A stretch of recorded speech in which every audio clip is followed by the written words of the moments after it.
Mes frères, je vous invite à ouvrir vos Bibles, s'il vous plaît. Nous allons faire une lecture dans la parole de Dieu. Donc, nous ouvrons la Bible dans l'épître de Paul aux Galates. Et peut-être que nous allons relire les versets que nous avons exposés la dernière fois pour avoir un peu le contexte de ce que nous allons voir aujourd'hui. Donc, au chapitre 1, nous allons lire à partir du verset 6. Il est écrit « Je m'étonne que vous vous détourniez si promptement de celui qui vous a appelé par sa grâce, par la grâce de Christ, pour passer à un autre évangile. Non pas qu'il y ait un autre évangile, mais il y a des gens qui vous troublent et qui veulent altérer l'évangile de Christ. Mais si nous-mêmes, si un ange du ciel annoncerait un évangile s'écartant de celui que nous vous avons prêché, qu'il soit anathème. Nous l'avons dit précédemment et je le répète à cette heure. Si quelqu'un vous annonce un évangile s'écartant de celui que vous avez reçu, qu'il soit anathème. Et maintenant, est-ce la faveur des hommes que je désire ou celle de Dieu? Est-ce que je cherche à plaire aux hommes? Si je plaisais encore aux hommes, je ne serais pas serviteur de Christ. Maintenant, c'est le texte que nous allons essayer de méditer ensemble aujourd'hui. Je vous déclare, frères, que l'évangile qui a été annoncé par moi n'est pas de l'homme. Car je ne l'ai ni reçu, ni appris d'un homme, mais par une révélation de Jésus-Christ. Vous avez su, en effet, quelle était autrefois ma conduite dans le judaïsme, comment je persécutais à outrance et ravageais l'Église de Dieu, et comment j'étais plus avancé dans le judaïsme que beaucoup de ceux de mon âge et de ma nation, étant animé d'un zèle excessif pour les traditions de mes pères. Mais lorsqu'il plut à celui qui m'avait mis à part dès le sein de ma mère, et qui m'a appelé par sa grâce de révéler à moi son Fils, afin que je l'annonce parmi les païens, aussitôt je ne consultai ni la chair ni le sang, et je ne montai point à Jérusalem vers ceux qui furent apôtres avant moi, mais je partis pour l'Arabie, puis je revins encore à Damas. 3 ans plus tard, je montai à Jérusalem pour faire la connaissance de Céphas, et je demeurai 15 jours chez lui, mais je ne vis aucun autre des apôtres si ce n'est Jacques, le frère du Seigneur. Dans ce que je vous écris, voici devant Dieu, je ne mens point. J'allai ensuite dans les contrées de la Syrie et de la Cilicie. Or, j'étais inconnu de visage aux églises de Judée qui sont en Christ. Elles avaient seulement entendu dire, celui qui autrefois nous persécutait annonce maintenant la foi qu'il s'efforçait alors de détruire, et elles glorifiaient Dieu à mon sujet. Amen. Les frères, où trouver la puissance nécessaire pour vivre une vie qui réellement puisse glorifier Dieu? Où trouver la force nécessaire, la force de caractère pour pouvoir changer véritablement, pas des changements qui durent que 3 jours, mais un changement qui va transformer notre vie pour toujours? Où est-ce qu'un homme, une femme peut trouver cette énergie pour pouvoir vivre une vie chrétienne, digne de ce nom, en abandonnant toute chose pour le royaume de Dieu et pour Christ? La crainte du châtiment et le désir de gagner les faveurs de Dieu au travers de nos propres efforts ne sont certainement pas assez puissants pour que l'homme puisse vivre une telle vie. La motivation pour vivre ce type de vie ne peut pas se trouver uniquement dans la crainte que Dieu va nous châtier parce que nous sommes des pécheurs et je vais essayer de vivre bien pour Dieu. Il n'y aura pas assez de puissance dans cette manière de voir les choses pour que nous puissions vivre une vie qui glorifie Dieu. Toutes les religions du monde le prouvent. Oui, elles promettent et elles produisent pour la majorité d'entre elles un semblant de piété.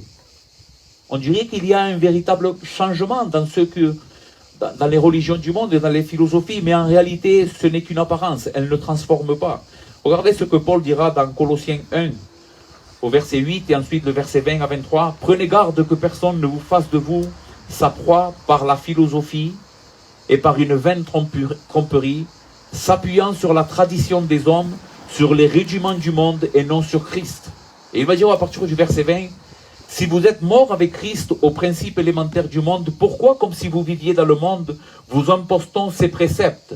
Ne prends pas, ne goûte pas, ne touche pas, préceptes qui, deviennent pernicieux par l'abus et qui ne sont fondés que sur des ordonnances et des doctrines des hommes. Écoutez, ils ont à la vérité une apparence de sagesse en ce qu'ils indiquent un culte volontaire de l'humilité et le mépris du corps, mais cela est sans valeur réelle et ne sert qu'à satisfaire la chair. Si notre religion et notre volonté pour vivre pour Dieu se basent uniquement sur notre volonté ou sur la crainte que nous avons que Dieu nous punisse à cause de nos péchés, cela ne va pas être suffisant. Toutes ces philosophies et ces religions n'arrivent jamais à changer véritablement le cœur humain. Elles ne parviennent pas à atteindre la racine même de notre être et à toucher si profondément le cœur humain que cela va le transformer en une nouvelle créature, une nouvelle création, un nouvel homme, quelqu'un qui ne va plus se comporter comme il le faisait. Ainsi, mes frères, nous avons besoin de l'intervention de Dieu dans nos vies.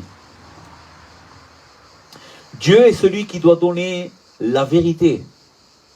Dieu est celui qui doit déployer sa puissance pour nous transformer et nous montrer le chemin que nous devons marcher, dans lequel nous devons marcher.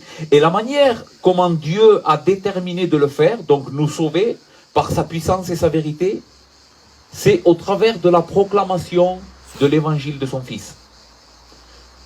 Il n'y a pas d'autre moyen pour être sauvé, c'est que Dieu nous parle au travers de sa parole. Et c'est ce que Dieu a fait. Dieu nous a parlé dans son Fils. L'évangile est la seule chose qui est assez puissante pour transformer complètement le cœur et la volonté de l'homme, pour lui donner de nouveaux désirs, une nouvelle volonté, une nouvelle vie. L'évangile est le message extraordinaire qui nous révèle l'amour de Dieu donné en Jésus-Christ. Et écoutez bien, cet amour qui nous est donné par grâce, sans aucune cause, gratuitement, sans que nous le méritions, sans que nous le cherchions, sans que nous le gagnions par nos efforts, par nos actes, par notre détermination. Voici ce que nous allons sur le message de l'évangile. C'est l'amour de Dieu qui est parvenu jusqu'à nous gratuitement. Ce Dieu qui est descendu pour mourir à notre place. Maintenant, les frères, souvenez-vous du contexte, ce que nous avons vu la dernière fois que nous avons parlé de cette épître. Que se passait-il au milieu des Galates? Ils étaient en train d'être troublés par des faux docteurs qui voulaient les détourner de ce seul évangile qui nous révèle l'amour de Dieu. Par un évangile, ils voulaient pervertir l'évangile par un évangile des œuvres, par un évangile qui récompense les œuvres des hommes. Comme si Dieu pourrait sauver les hommes au travers de cet évangile faux. Et Paul donc va inviter les Galates à revenir dans leur bon sens et à écouter son évangile à lui. Son évangile qui est le véritable évangile qui sauve. Eh bien, aujourd'hui nous allons essayer de voir pourquoi l'évangile que Paul annonce est le seul et unique véritable évangile. Car comment est-ce que les Galates pouvaient savoir que l'évangile que Paul annonçait était le véritable évangile et pas l'évangile que ces faux docteurs étaient en train d'enseigner? Comment est-ce que toi et moi nous pouvons savoir que la parole de Dieu est la vérité? T'es-tu déjà posé cette question?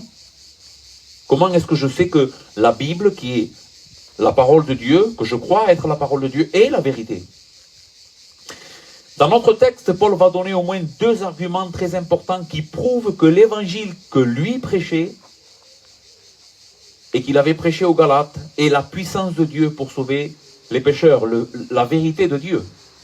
Donc nous allons essayer de voir ces deux choses. Premièrement, nous verrons l'origine divine de l'évangile que Paul annonçait. Ça sera notre premier point. Et nous allons le voir aujourd'hui. L'origine divine de l'évangile de Paul. Et dimanche prochain, Dieu voulant, nous verrons la puissance transformatrice de l'évangile que Paul annonçait. Et nous le verrons comment cet évangile a d'abord transformé la vie de Paul lui-même. Donc, aujourd'hui, nous verrons dans notre passage l'origine de l'évangile de Paul. Comment est-ce que Paul pouvait dire « L'évangile que je vous ai annoncé, Galates, est la vérité et la parole de Dieu ». Verset 11. « Je vous déclare, frères, que l'évangile qui a été annoncé par moi n'est pas de l'homme, car je ne l'ai ni reçu ni appris d'un homme, mais par une révélation de Jésus-Christ. Pourquoi croyez-vous donc que l'évangile que vous avez reçu, c'est une question que je vous pose à vous aujourd'hui personnellement, est la vérité de Dieu? Sur quoi tu te bases? Pourquoi es-tu si sûr que ce que tu crois au sujet de Dieu, au sujet de ton salut, au sujet de ta vie éternelle, est la vérité? Comment est-ce que tu peux être si sûr que tu as cru véritablement dans la vérité de Dieu? Le verset 11 commence avec ces mots, « Je vous déclare ». Avec ces mots, l'apôtre veut appeler les Galates à être attentifs à ce qu'il s'apprête à leur dire. Car ceci est quelque chose de très important pour leur foi. Il veut leur communiquer une vérité qui va être un rocher dans leur vie, une chose qui va les garder de se dévier de Christ, de sa parole et de son amour.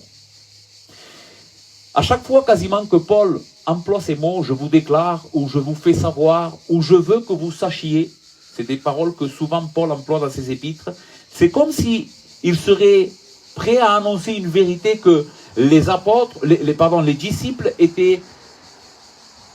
devaient faire très attention à la manière comment ils écoutaient la vérité qu'il allait leur exposer. Écoutez, je vais vous donner un exemple. Dans 1 Corinthiens 15, il est écrit au verset 1 et 2, je vous rappelle, et ici c'est la même parole que Paul emploie dans notre texte, je vous rappelle, frères, l'évangile que je vous ai annoncé, que vous avez reçu, dans lequel vous avez persévéré et par lequel vous êtes sauvés, si vous le retenez dans les termes que je vous l'ai annoncé, autrement vous aurez cru en vain.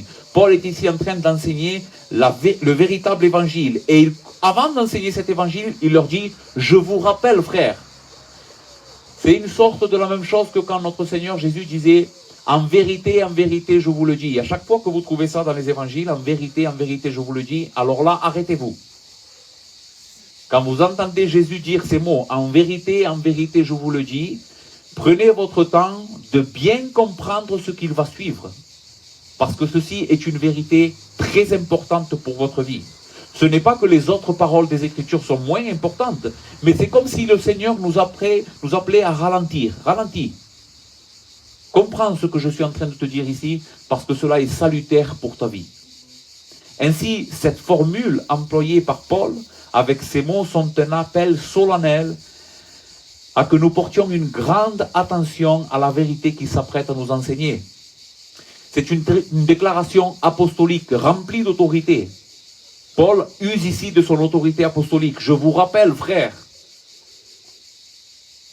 cette vérité qui est très importante pour vous, mais en plus d'être autoritaire, cette vérité et cet appel est aussi rempli d'amour. C'est pour le salut des Galates que Paul leur parlait de cette manière et qu'il nous parle, que Dieu nous parle de cette manière aussi à nous ce matin. Et quelle est cette vérité si importante que Paul et le Seigneur veut que nous considérions ce matin? Quelle est cette vérité si importante? Eh bien, la suite du verset 11 l'enseigne, que l'évangile qui a été annoncé par moi n'est pas de l'homme. Voici la vérité très importante à laquelle le Seigneur nous appelle aujourd'hui, que nous puissions ralentir et que nous puissions comprendre. Que l'évangile que Paul enseignait n'était pas de l'homme. Car je ne l'ai ni reçu ni appris d'un homme, mais par une révélation de Jésus-Christ. L'apôtre est ici en train de défendre l'origine de son message. Et il le fait non pas par orgueil ou par vanité, c'est ce que nous avons dit la dernière fois, afin de se gagner la loyauté des Galates. Paul n'est pas en train simplement de défendre son autorité apostolique de manière orgueilleuse, mais il est rempli de zèle pour Dieu et de l'amour pour les Galates. La motivation est l'amour de Dieu et pour ses frères. Pourquoi c'est si important que Paul enseigne cela aux Galates? Car si les Galates se détournaient du message de Paul, ils ne se détournaient pas du message simplement d'un homme, mais ils se détournaient du message de Dieu, qui avait été transmis par l'apôtre Paul. Paul affirme que l'évangile qu'il prêche n'est pas de l'homme, qu'il n'a pas pour origine l'humanité. La parole que Paul emploie dans notre passage, c'est anthropos. C'est un mot qui veut dire l'homme, mais qui veut dire l'homme irrégénéré, l'homme charnel, la nature humaine telle qu'elle est. Et Paul est en train de dire, l'évangile que je vous ai annoncé n'est pas forgé, n'est pas l'invention d'un homme. Ce n'est pas le résultat d'une réflexion de l'homme. L'évangile qui a été annoncé par moi n'est pas de l'homme. Et Paul nous donne ici, dans notre passage, des éléments qui prouvent cela, qui prouvent que son évangile n'était pas de l'homme. Verset 12. Car je ne l'ai ni reçu, ni appris d'un homme. Non seulement l'évangile que Paul prêchait n'avait pas pour origine l'humanité, mais en plus de cela, il ne le tenait pas d'une transmission. Paul ne s'est pas assis au pied d'un maître pour recevoir cet évangile. Tu sais, toi et moi, on a reçu l'évangile par l'enseignement d'un homme. On nous a transmis l'évangile, mais pas Paul, pas les apôtres. Les apôtres n'avaient pas reçu cet évangile comme une transmission humaine, mais ils l'avaient reçu directement de Jésus-Christ et de Dieu le Père, tel que son apostolat. Paul, dans le verset 1 de cette épître, dira « Paul, apôtre de Jésus-Christ, non de la part des hommes, ni par un homme, mais par Dieu le Père et Jésus-Christ qui l'a ressuscité d'entre les morts. » L'apostolat et le message de Paul n'avaient pas pour origine l'humanité, mais avait pour origine Dieu lui-même, la Trinité de Dieu, le Père, le Fils et le Saint-Esprit. Maintenant, les frères, ceci ne veut pas dire que Paul dit que seulement lui possède l'autorité divine. Parce que Paul est en train, et on va le voir plus tard, Paul est en train de dire que même pas les apôtres, Pierre, Jean et les autres apôtres, n'ont été leur instructeur. Il n'a pas reçu, et ceci est un argument important dans notre passage, Paul n'a pas reçu l'évangile de l'apôtre Pierre. Paul n'a pas reçu l'évangile de l'apôtre Jean. Paul a reçu l'évangile de Jésus-Christ lui-même. Mais quand Paul affirme qu'il n'a pas appris l'évangile des apôtres de Christ, il n'est pas en train de dire que ces apôtres-là n'avaient pas la vérité de Dieu, telle que lui. Ceci est important. Regardez comment il parlera au chapitre 2, verset 7. Au contraire, en parlant de son voyage, de son voyage à Jérusalem, après pour voir les apôtres, il va dire, au contraire, voyant que l'évangile m'avait été confié pour les incirconcis, comme à Pierre pour les circoncis, car celui qui a fait de Pierre l'apôtre des circoncis a aussi fait de moi l'apôtre des païens. Paul, ici, dans notre même épître, est en train d'affirmer que Pierre est apôtre de Jésus-Christ et a été établi par Dieu et a reçu le message de Dieu. Nous devons comprendre cette affirmation donc à la lumière du contexte. Qu'est-ce qu'est en train de défendre Paul? Son apostolat. L'accusation des faux docteurs était en train de miner le message de Paul. Ils étaient en train de rabaisser le message de Paul et en train de dire Paul n'est pas un véritable apôtre.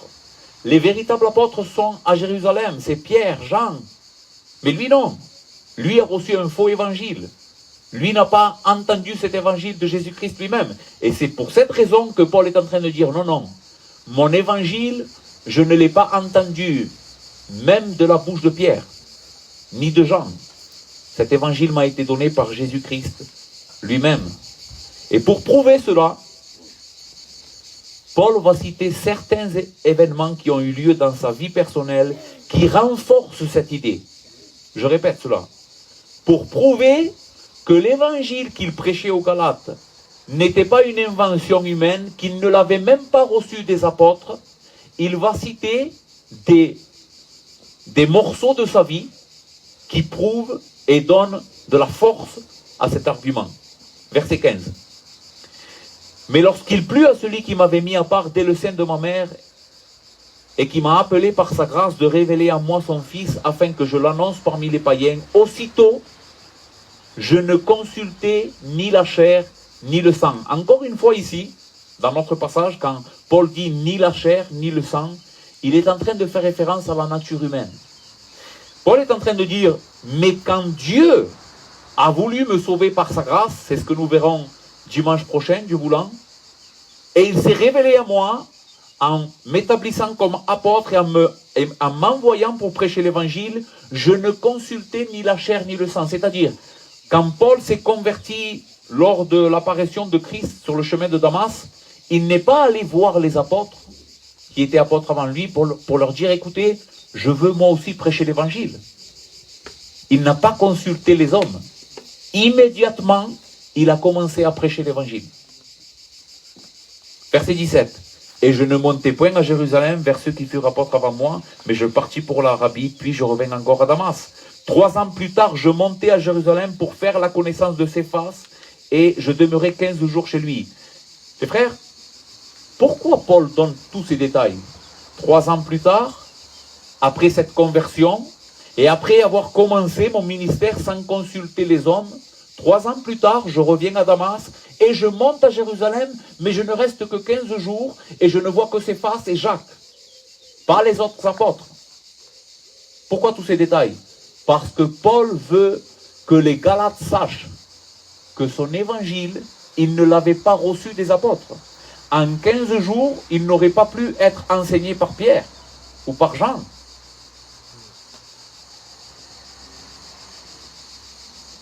Mais je ne vis aucun autre apôtre si ce n'est Jacques, le frère du Seigneur.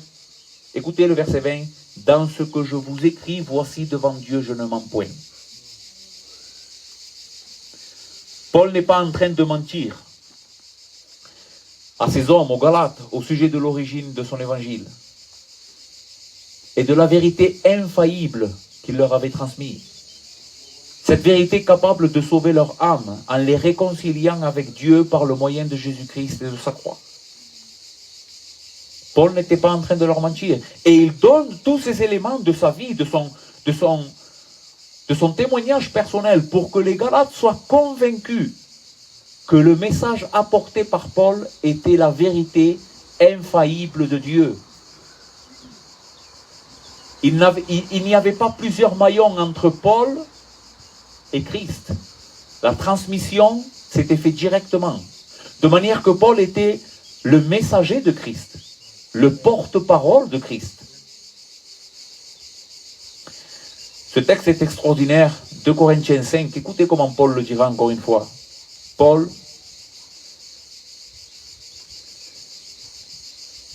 dira dans ce texte, à partir du verset 17, « Si quelqu'un est en Christ, il est une nouvelle création. Les choses anciennes sont passées, voici toutes choses sont devenues nouvelles.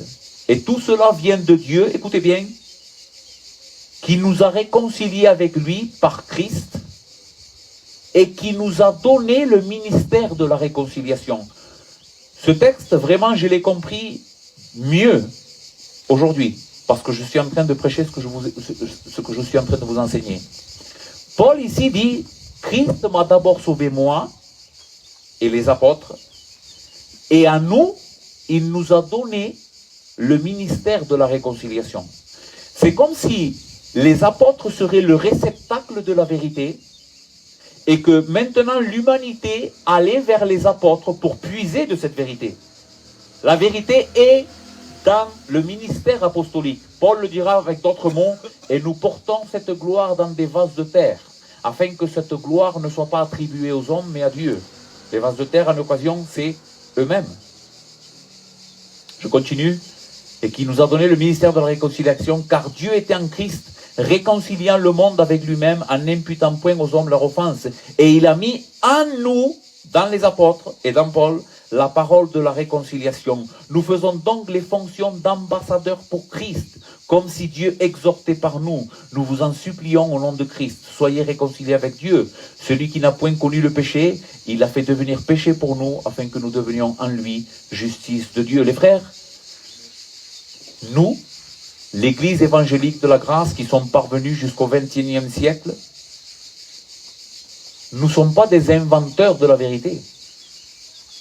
Nous ne vous prêchons pas autre chose que ce que Paul et les apôtres, inspirés par l'Esprit, ont enseigné.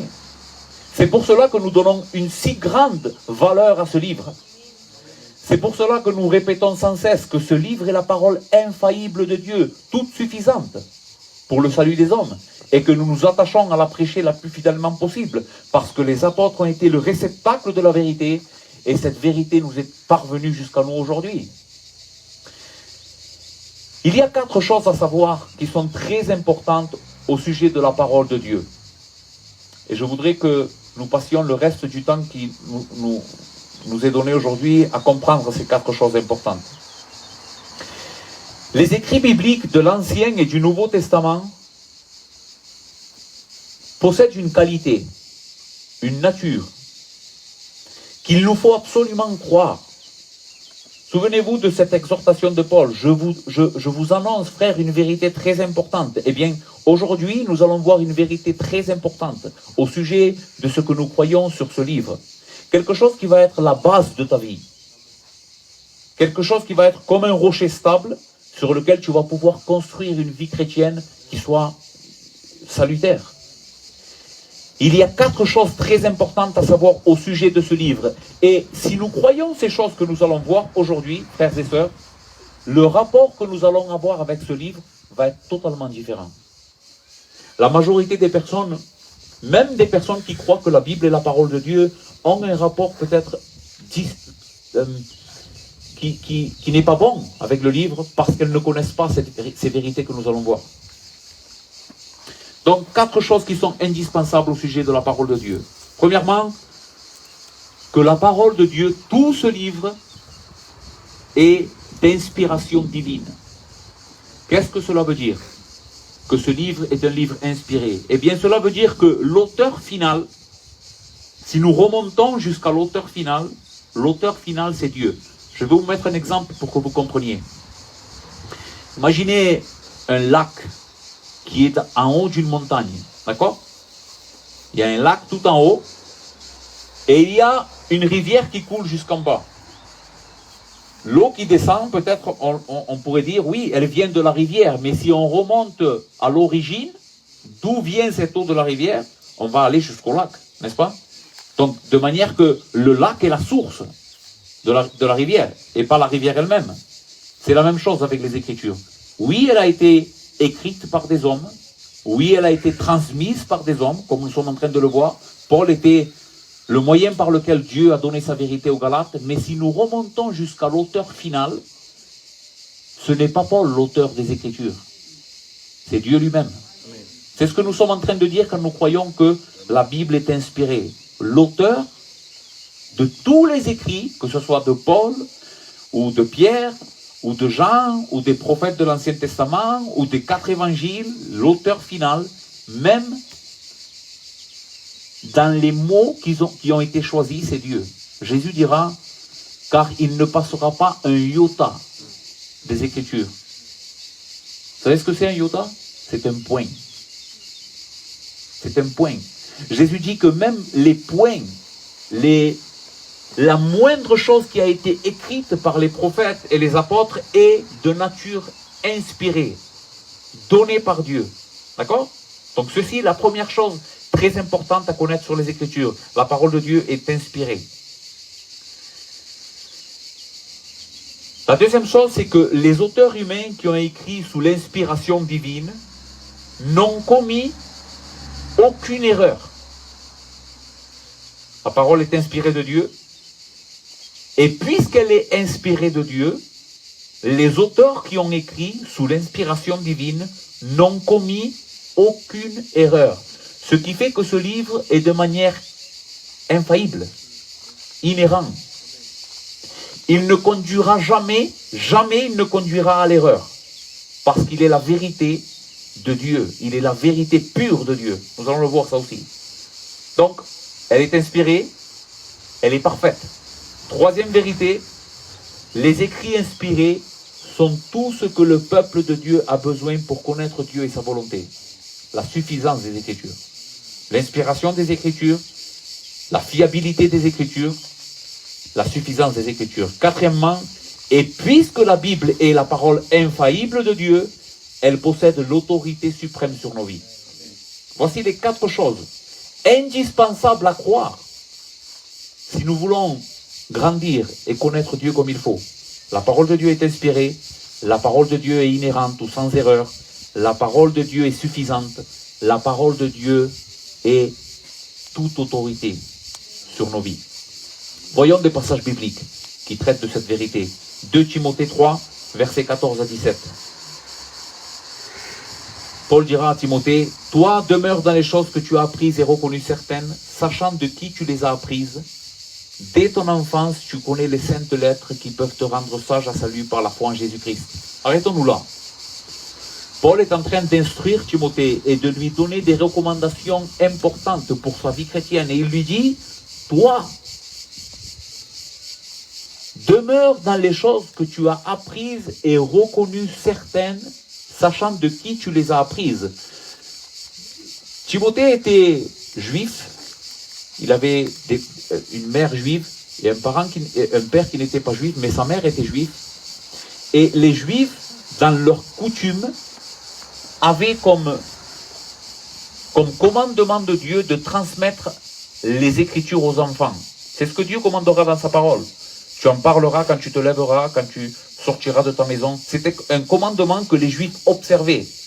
Et nous aussi, nous devons observer ce commandement. Nous devrions être des hommes qui instruisent nos enfants dans la parole de Dieu. Donc, Paul est en train de dire à Timothée, Timothée, tu sais de qui tu as appris les saintes lettres. Dans d'autres textes, nous voyons que c'est sa maman et la grand-mère de Timothée qui avaient transmis la vérité à Timothée. Et il va dire, dès ton enfance, tu connais les saintes lettres qui peuvent te rendre sage à salut par la foi en Jésus-Christ.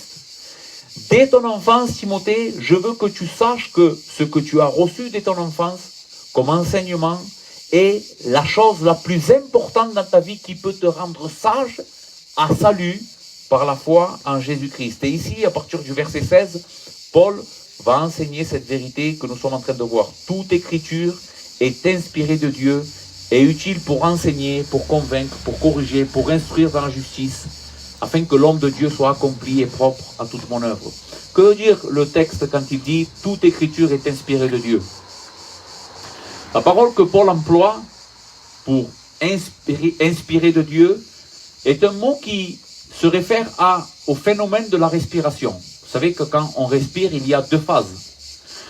Il y a une phase où on inspire, c'est-à-dire on prend de l'air, on remplit nos poumons d'air, et une autre phase où on expire, où on fait sortir l'air de nos poumons. Eh bien, ce que Paul est en train de dire, c'est que toute écriture est soufflée par Dieu. Il fait référence à la deuxième phase de la respiration, souffler. L'idée ici, c'est que tout ce qui a été écrit par les prophètes, parce que Paul est en train ici de parler de l'Ancien Testament, tout ce qui a été transmis par les prophètes de l'Ancien Testament a pour origine la nature même de Dieu. Quand je respire et je fais sortir l'air, d'où il sort cet air? De mon intérieur, de mes poumons. Il faisait en quelque sorte partie de moi. C'est ce que Dieu est en train de nous dire dans ce texte. Tout ce qui a été écrit, tout ce qui a été enseigné par les prophètes possède la nature divine. Comment est Dieu? Dieu est vrai.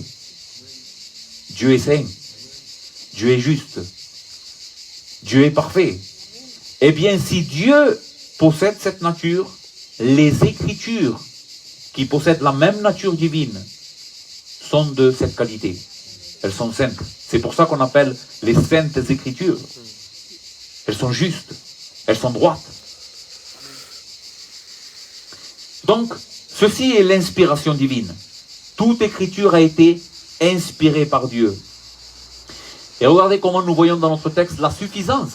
Si l'Écriture est l'inspiration de Dieu, donc le cadeau de Dieu à l'humanité, parfait, alors nous n'avons pas besoin d'autre chose pour connaître Dieu et être des bons croyants. Regardez, toute écriture est inspirée de Dieu et utile pour enseigner, pour convaincre, pour corriger, pour instruire dans la justice, afin que l'homme de Dieu soit accompli et propre à toute bonne œuvre. De quoi d'autre avons-nous besoin? De rien d'autre. La parole inspirée de Dieu est pleinement suffisante. Pierre le dira dans 2 Pierre chapitre 1, verset 19, il dira « Et nous donnons d'autant plus certain la parole prophétique à laquelle vous faites bien de prêter attention, comme une lampe qui brille dans la nuit obscure, jusqu'à ce que le jour vienne apparaître et que l'étoile du matin se lève dans vos cœurs. Sachez tout d'abord vous-même qu'aucune prophétie de l'Écriture ne peut être un objet d'interprétation particulière. Ici, interprétation particulière veut dire exactement ce que Paul est en train de dire dans notre texte. Aucune prophétie des Écritures n'est de nature humaine, n'a été donnée ou n'est parvenue à l'humanité par inspiration humaine, par réflexion humaine. C'est ce que Pierre est en train de dire. D'accord? Car ce n'est pas par une volonté d'homme qu'une prophétie a jamais été apportée, mais c'est poussé par le Saint-Esprit que des hommes ont parlé de la part de Dieu. Vous voyez? Poussé par le Saint-Esprit, conduit par le Saint-Esprit à parler aux hommes de la part de Dieu. De manière que ce que les prophètes de l'Ancien Testament ont parlé est la vérité infaillible de Dieu. Maintenant, vous me direz, oui, mais dans ce texte de Pierre et celui de Paul à Timothée, les deux font référence à l'Ancien Testament, n'est-ce pas? Paul est en train de parler à Timothée, tu sais, dès ton enfance, les saintes lettres. Et effectivement, il est en train de parler de l'Ancien Testament, puisque le Nouveau Testament était en cours de rédaction.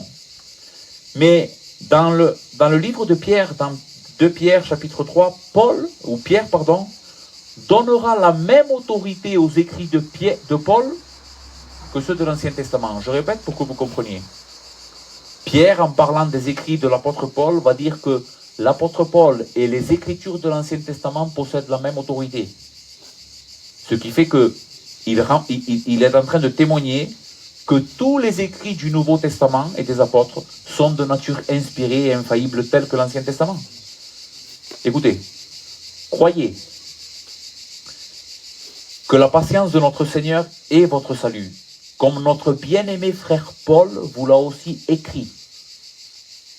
Paul avait écrit certaines épîtres, il avait envoyé à des églises, et c'est ce à quoi Pierre est en train de faire référence.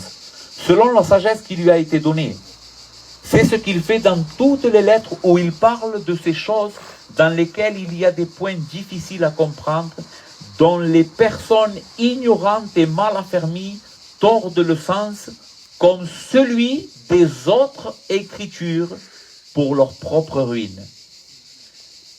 Pierre dit qu'il y avait certains hommes qui tordaient le sens des paroles de Paul, pour leur propre ruine. Mais il dit, comme celui des autres écritures, ce qui signifie que selon Pierre, les paroles de Paul et les écritures saintes de l'Ancien Testament possédaient la même autorité et il les recevait comme étant la parole infaillible de Dieu. Donc, les frères, pourquoi cela? Pourquoi cela est si important à la lumière de ce que nous sommes en train de voir?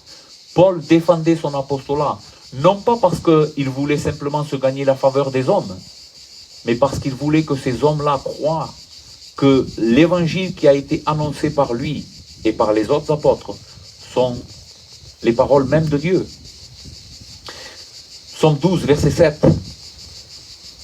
Les paroles de l'Éternel sont des paroles pures, un argent éprouvé sur terre au creuset et 7 fois épuré.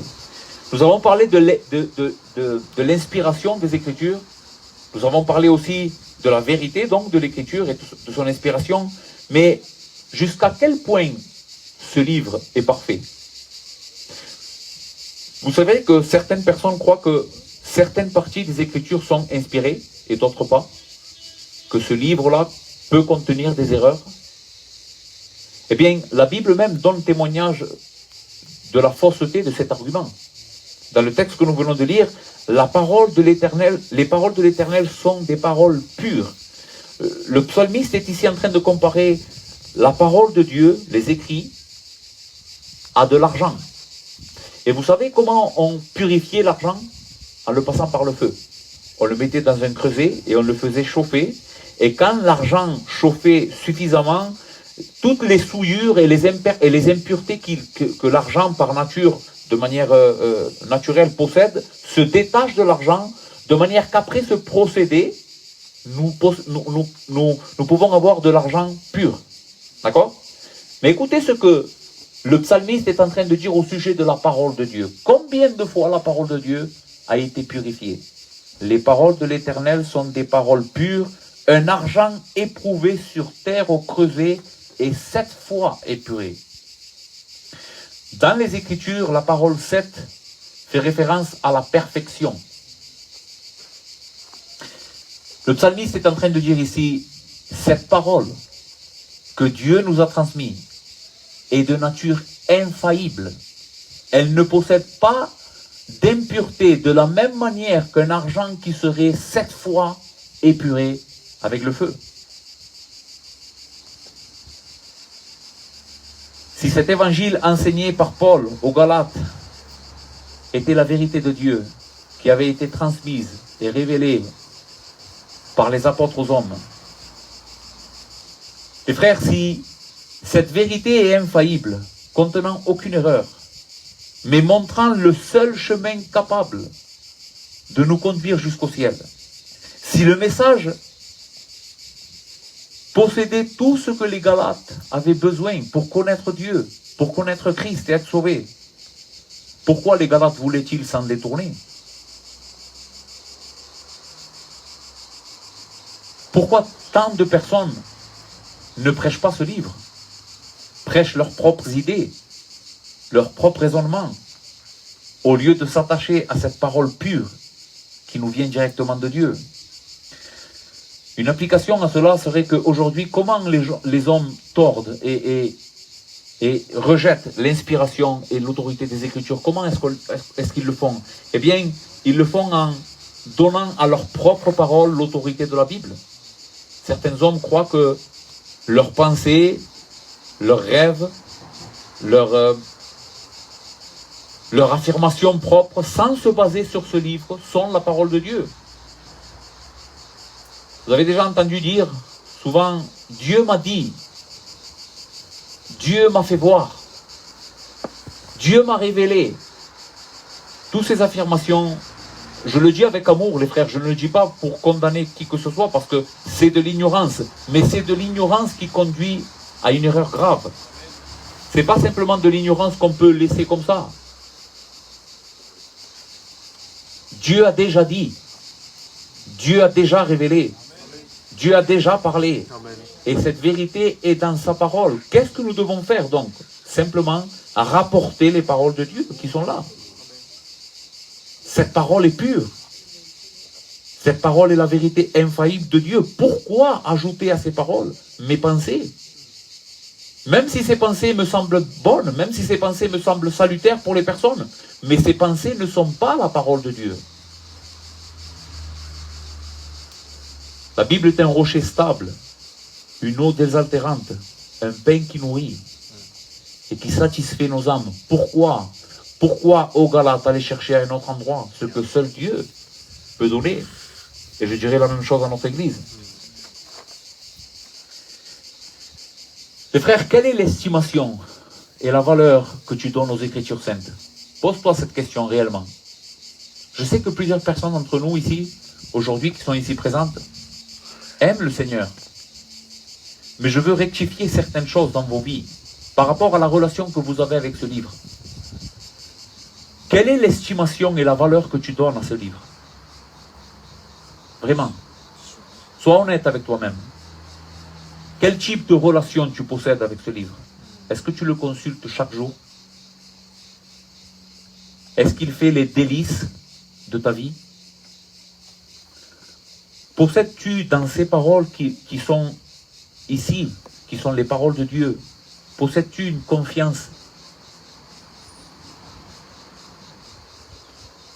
qui jamais no falla, nunca falla tu confianza en la palabra del Seigneur? Chaque fois que tu as un problème, chaque fois que tu as une question, c'est à elle que tu viens en premier lieu avant de demander conseil à un homme.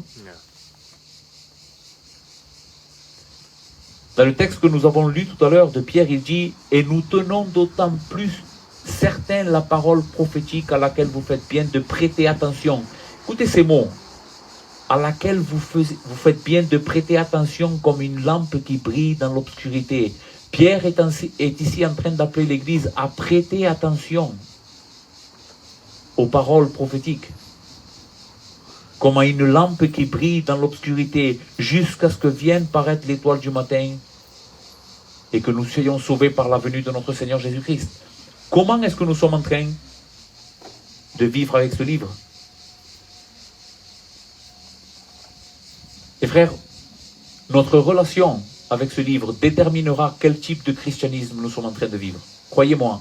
Vraiment, en méditant ce texte, encore une fois, le Seigneur m'a parlé, moi personnellement. Je sais que je dois grandir dans la relation que j'ai avec la Bible, que je dois me nourrir plus de elle, que je dois la considérer plus comme étant le pain de vie que j'ai besoin. Et c'est ce que je voudrais qu'aujourd'hui vous puissiez comprendre. Je lis un dernier passage dans les Écritures, et ensuite je ferai une application finale. Écoutez comment la parole de Dieu dans le psaume 19 parle d'elle-même. La loi de l'Éternel est parfaite, elle restaure l'âme.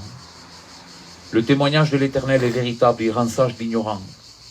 Les ordonnances de l'Éternel sont droites, elles réjouissent le cœur. Les commandements de l'Éternel sont purs, ils éclairent les yeux. La crainte de l'Éternel est pure, elle subsiste à toujours.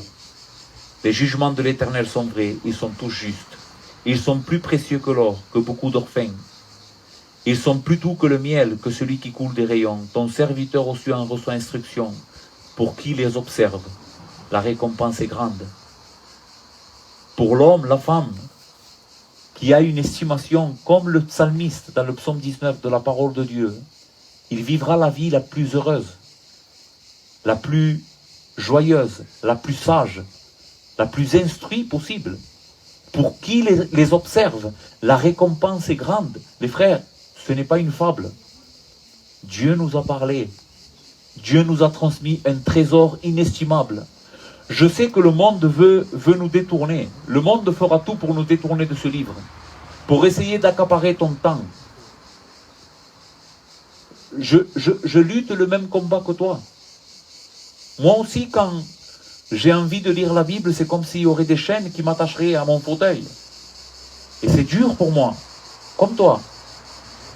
Mais c'est à la lumière de ce que nous sommes en train de voir aujourd'hui. Comment, qu'est-ce que nous croyons au sujet de ce livre? Ce livre est le plus grand trésor de l'humanité. C'est la chose la plus grande que Dieu ait pu nous donner. C'est sa vérité au sujet de son Fils. Elle nous révèle Christ, sa gloire, la personne la plus extraordinaire qu'il puisse y avoir. Et tu sais, la seule manière d'avoir une communion réelle avec Christ, c'est par le moyen de sa parole. Ne crois pas que, oui, nous avons une communion avec Jésus parce qu'il vit en nous par son esprit. C'est ce qu'il nous a promis. Mais tu sais comment est-ce que tu grandis dans la connaissance de ton Sauveur? Tu sais comment est-ce que tu peux croître dans la connaissance et savoir comment le glorifier, comment le servir? Ce qu'il veut de toi, c'est uniquement dans sa parole, pas dans tes pensées. C'est pour cela que cette relation avec la Bible est tellement importante. Car toutes les Écritures, en réalité, tout ce que Dieu a inspiré, tout ce que Dieu a donné à l'humanité, a pour but de glorifier Christ dans nos cœurs. Toi, demeure dans les choses que tu as apprises et reconnues certaines, sachant de qui tu les as apprises dès ton enfance. Tu connais les saintes lettres qui peuvent te rendre sage à salut par la foi en Jésus-Christ. Toutes les Écritures ont pour but de nous conduire au Sauveur et de nous révéler sa gloire. Ainsi, qu'est-ce que nous avons vu aujourd'hui au sujet de Paul et de ce cœur pastoral de l'apôtre Paul aux Galates? Les Galates voulaient se détourner de l'évangile et Paul donne des évidences claires que son évangile a pour origine Dieu lui-même. Que son évangile n'est pas un évangile d'homme, mais il est la parole infaillible, inhérente, toute suffisante de Dieu. La chose que les Galates avaient besoin. Au lieu de se détourner de ces faux docteurs, comprendre, si les Galates comprenaient que la parole de Paul était la vérité de Dieu, les Galates allaient estimer l'enseignement de Paul.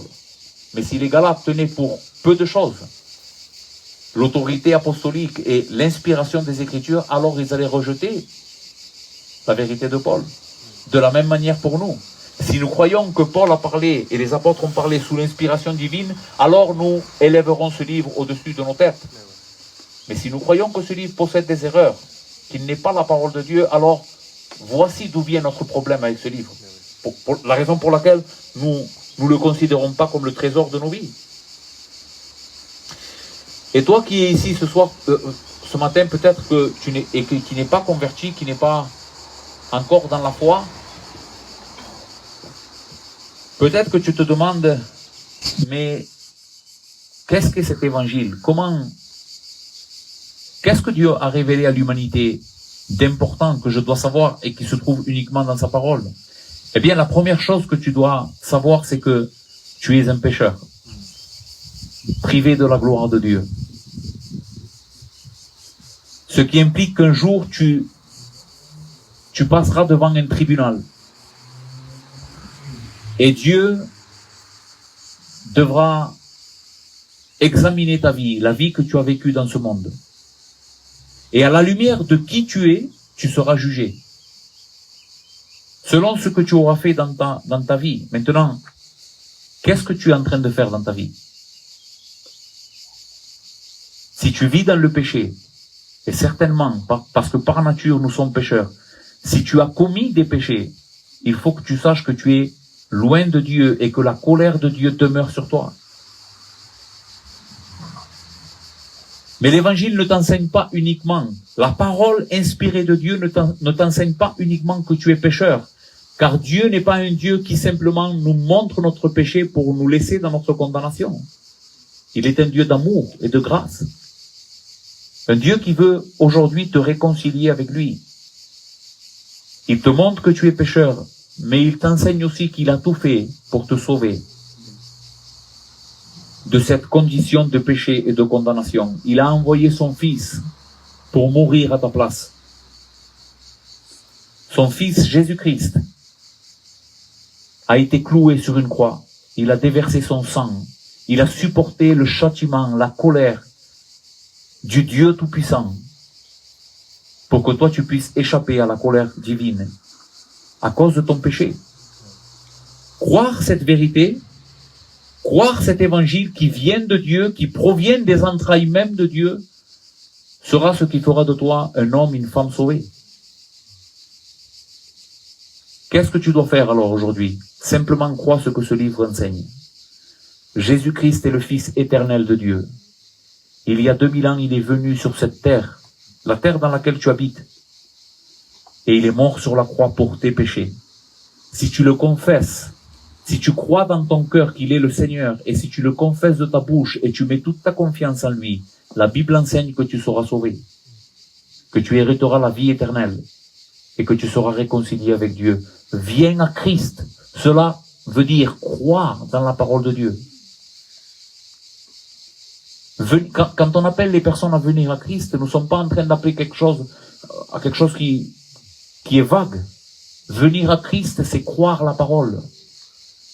Viens à Christ. Crois l'évangile de Jésus-Christ. Mets toute ta confiance dans cette vérité infaillible de Dieu et tu seras sauvé. Amen.